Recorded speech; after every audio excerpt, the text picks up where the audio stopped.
hari ini sebaiknya kita mengingat kembali pelajaran yang lalu mengenai teorema Pythagoras. Baik, sekarang kita akan mulai pelajaran kita mengenai tentang lingkaran. Sebelum sampai ke materi ini, untuk penyegaran, siswa-siswi Ibu undang untuk berdiri, kita bernyanyi.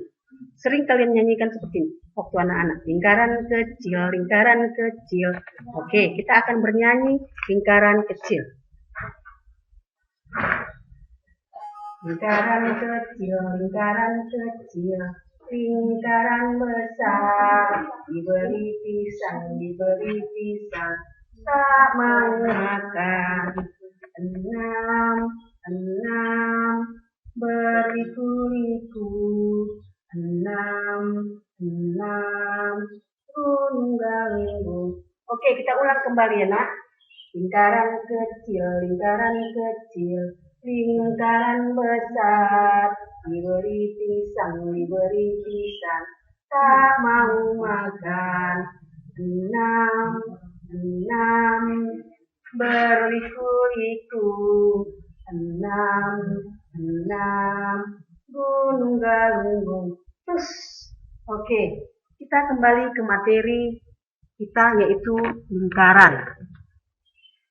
Sebelum kita memulai lingkaran itu merupakan salah satu bentuk geometri datar yang banyak kita temui dan kita manfaatkan dalam kehidupan sehari-hari.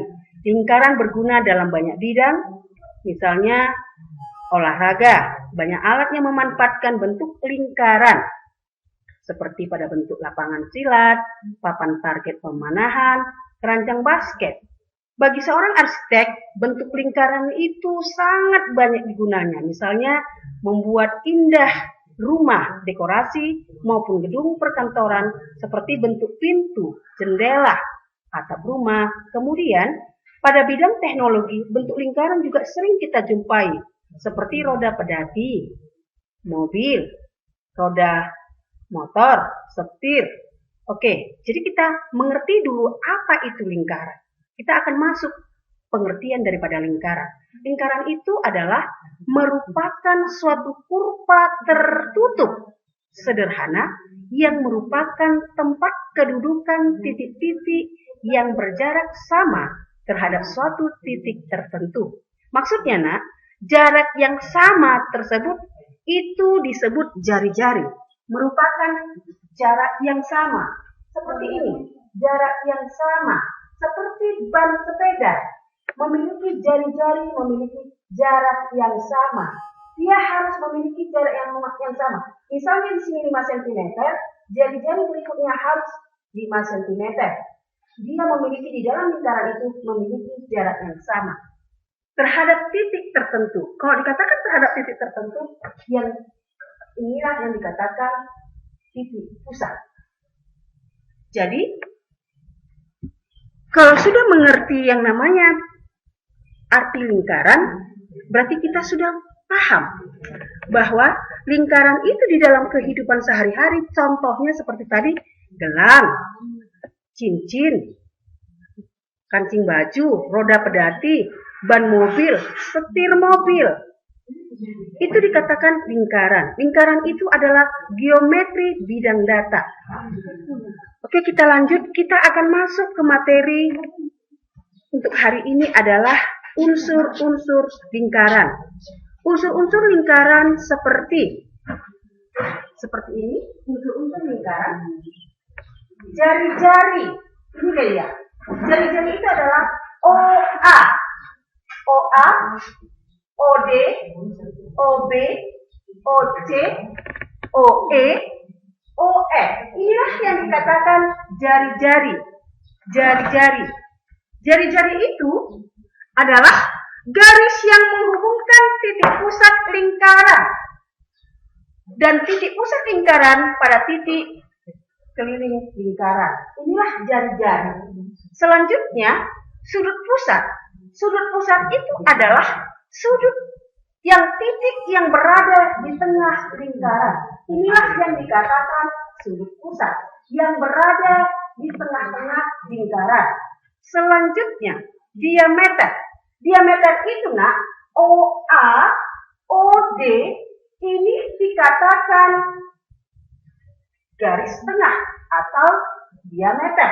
Diameter itu adalah R ditambah R atau 2R.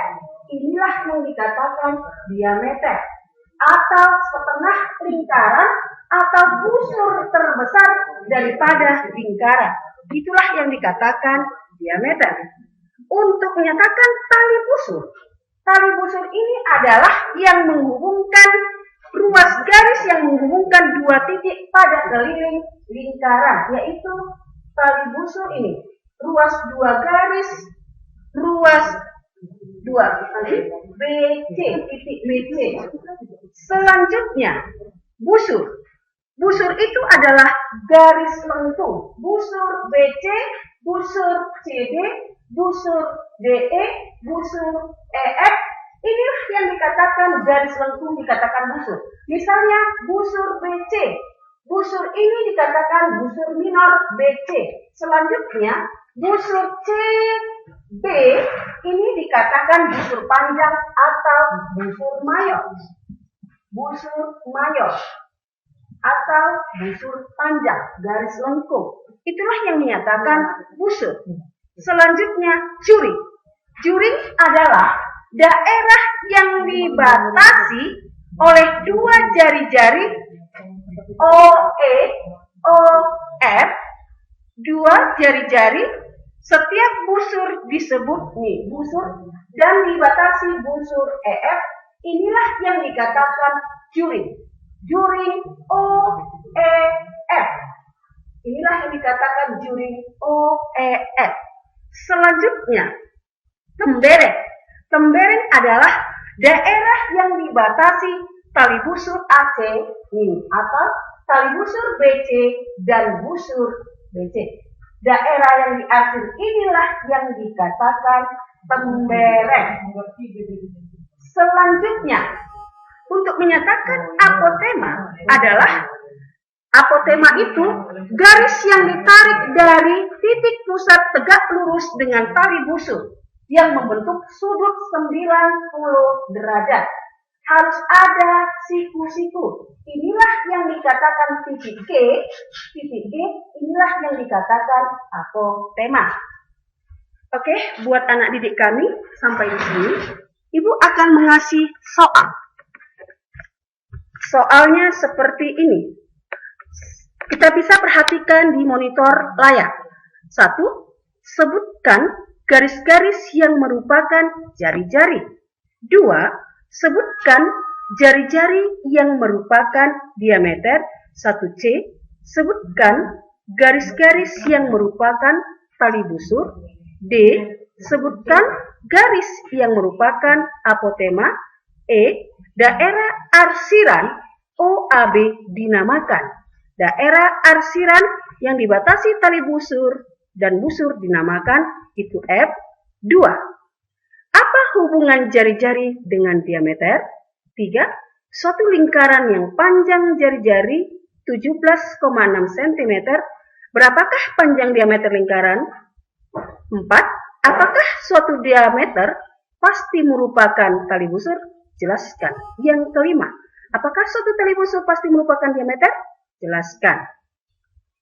Oke, buat PR-nya di rumah itu bisa diambil dari buku kelas 8 matematik halaman 68 nomor 1 sampai 5. Oke, sampai di sini dulu.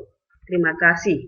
Tapi jangan lupa tetap jaga protokol kesehatan. 1. Dengan memakai masker. 2. Mencuci tangan dengan sabun. 3. Menjaga jarak dan menghindari kerumunan. Tetap jaga kesehatan. Horas.